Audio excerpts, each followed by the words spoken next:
الحمد لله كفى وسلام على عباده الذين اصطفى أما بعد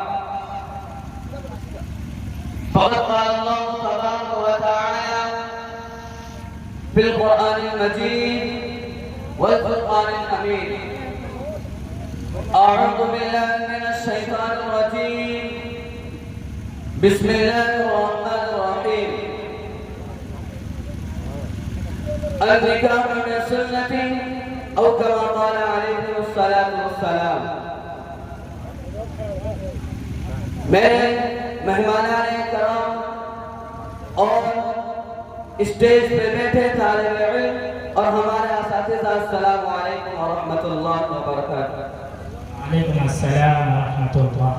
کیا عجب معذرات حضرات دیکھیے، کیا عجب معذرات حضرات دیکھیے، داماد مانگتا ہے خیرات دیکھیے. میرے محترم بزرگ دوستوں اور عزیز ساتھیوں، اللہ تبارک و تعالی ہمارے آقا جناب محمد رسول اللہ صلی اللہ علیہ وسلم ارشاد فرمائے کہ جب میرے امت میں حرام اولاد کا عموم اور سیوں، جب میرے امت میں حرام اولاد پیدا ہو تو اللہ کا غضب نازل ہوتا ہے. اب سوال یہ پیدا ہوتا ہے کہ حرام اولاد کیسے پیدا ہو؟ تو حرام اولاد ناجائز رشتے قائم کرنے کے وجہ سے وجود میں آتا ہے. اچھا، ناجائز رشتے کیسے قائم ہو رہے ہیں اور کیوں ہو رہے ہیں؟ کیونکہ جائز رشتے کو ہم نے اور آپ نے مشکل بنایا. جائز رشتہ کیا ہے؟ اسلام میں جائز طریقے سے رشتہ کیا ہے؟ نکاح. نکاح کی عبادت ہے، اس میں 1 روپے خرچ نہیں، اس میں 1 روپے خرچ نہیں. نکاح میں کیا ہے؟ مہر ہے، ولیمہ. آپ کے یہاں مہر کون دیتا ہے؟ کون دیتا ہے؟ لڑکی والے دیتے ہیں، لڑکا والے دیتے ہیں؟ کون دیتا ہے؟ جواب دینے میں ایسا دیر کرنے لگتا ہے آپ کے الٹا ہوتا ہو سکتا لڑکی والوں سے لے کر لڑکا والا دیتا ہوں، یہ بھی نہیں دیتا، انتظار کرتا مرنے کا یا پھر طلاق کا. اور دوسرا خرچ یہ ولیمہ. ولیمہ کون کرتا ہے؟ لڑکا والا کرتا ہے، لڑکی والا کرتا ہے؟ لڑکا والا کرتا ہے. وہ بھی پیسہ لڑکی والوں سے لے کر کرتا ہے.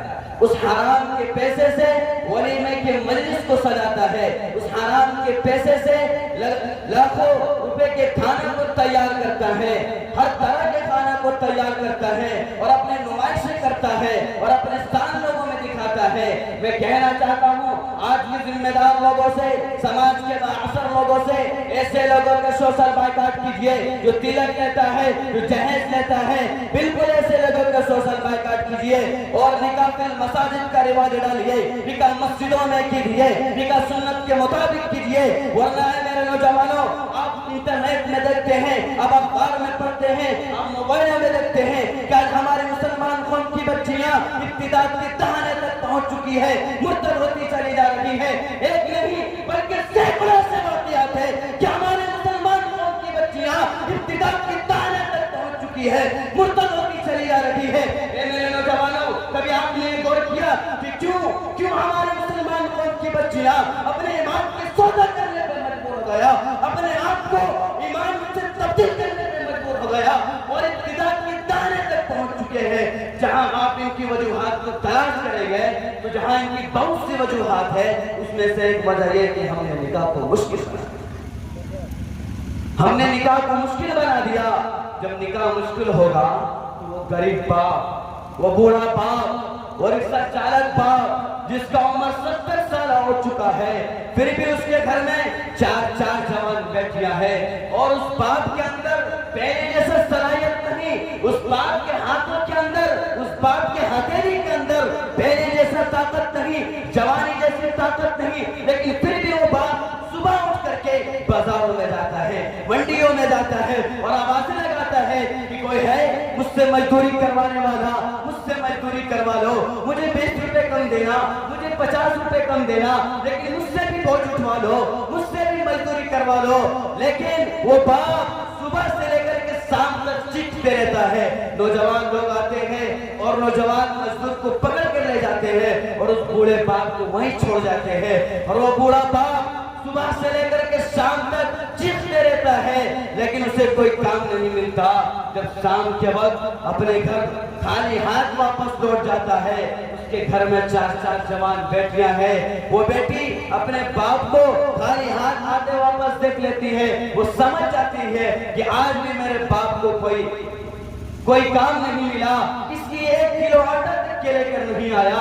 اس باپ کو رات بھر نیند نہیں آتی. اس باپ کو اپنی بیٹی کے چہرے کو دیکھ کر کے, اپنے بیٹی کے پیشانی کو دیکھ کر کے وہ باپ رات بھر کربٹیں بدلتے رہتے ہیں, رات بھر یہ سوچتے رہتے ہیں. ایک طرف بھوکی بھیڑیوں کی نظر, ایک طرف بھوکی بھیڑیوں کی نظر ہے, اور دوسرے طرف یہ جہیز کا مطالبہ ہے. وہ باپ کو نیند نہیں آتی. میں کہنا چاہتا ہوں آج کے نوجوانوں سے, ایسے آپ کو شرم نہیں آتی, آپ کو شرم نہیں آتی. اس باپ پر ترس کھاؤ جس باپ کے گھر میں 4 جوان بیٹیاں ہیں, پھر بھی وہ باپ صبح اٹھ کر کے بازاروں میں جاتا ہے, منڈیوں میں جاتا ہے اور چیخے لگاتے ہیں.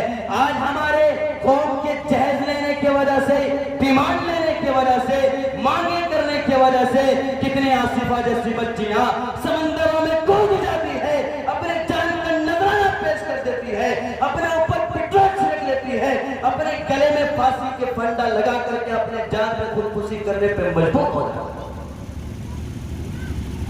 یہ ہماری قوم کے حالات, یہ ہماری قوم کے نوجوانوں کے حالات. میں کہنا چاہتا ہوں, میں گزارش کرتا ہوں آپ کے ادب کے ساتھ, میرے نوجوانوں, آج مسلمان, ہندوستان کی مسلمانوں کی حالات بہت خراب ہے. آج مسلمان کے ماں بہنوں کو ٹارگٹ کیا جا رہا ہے, مسلمان کے ماں بہنوں کی عزت و آبرو سے کھیلا جا رہا ہے. میرے نوجوانوں, ایسا ہرگز نہ کرے. اور ایک بات اور ہے, اسے میں بات کر کے اپنے تقریر کو مکمل کر دوں گا. جو مالدار لوگ ہوتے ہیں, جس کے پاس پیسہ ہوتے ہیں, وہ کہتے ہیں کہ مولوی صاحب میں اپنے بیٹی کو خوشی سے دینا چاہتا ہوں. بالکل دے دے, لیکن نمائش ہے. جب آپ کی بیٹی کی رخصت ہوتی ہے تو کیا صرف امیر گھرانے سے لوگ آتے ہیں؟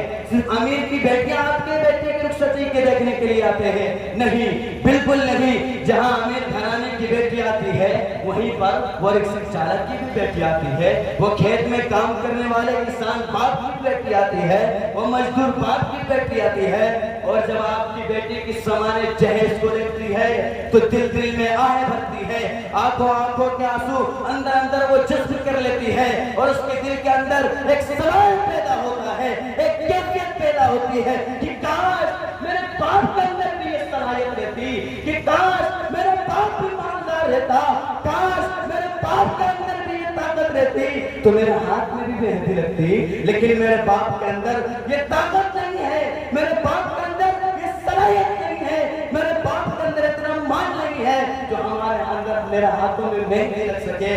میرے دوستو, میں کہنا چاہتا ہوں کہ اس غریب باپ کی بیٹی کو بھی خیال رکھ لے.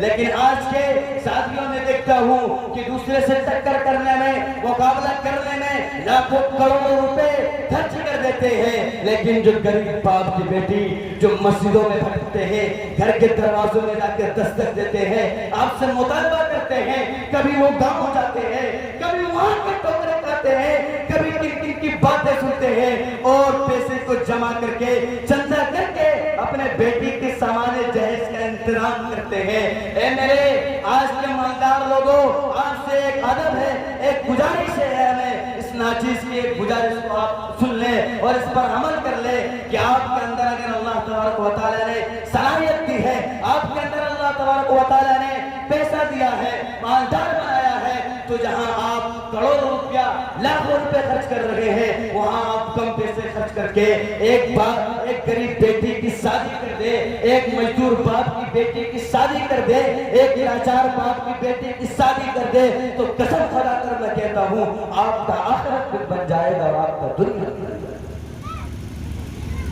تو کریں گے ایسے, کتنے لوگ کریں گے؟ ہاتھ اٹھا کے بول دیں. ماشاءاللہ, آپ کے جذبے کو قبول فرمائے اور ہمیں کہنے سننے سے زیادہ عمل کرنے کی توفیق عطا فرمائے. وما علینا الا البلاغ المبین.